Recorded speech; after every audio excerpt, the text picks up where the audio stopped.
Hello, welcome to the MeasureSquare iPad tutorials. In this video tutorial, we will show you how to add segment lines to a room. One of the main purposes of using this feature is if you have an opening between a dining room and a living room and you need to apply a linear product for an opening without affecting the flooring product cuts. Using the segment tool will help you achieve that goal. To start, tap on the pencil icon in the top left and select Segment. You will see the crosshairs appear as I'm dragging my finger. Now place the crosshair at the starting point and drag across to the end point.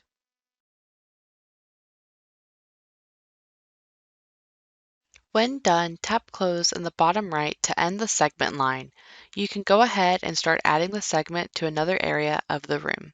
When done with the segment tool, you can then tap Done in the top left to exit the segment mode. Now I can go over to my product catalog and drag over a linear product onto the segment line.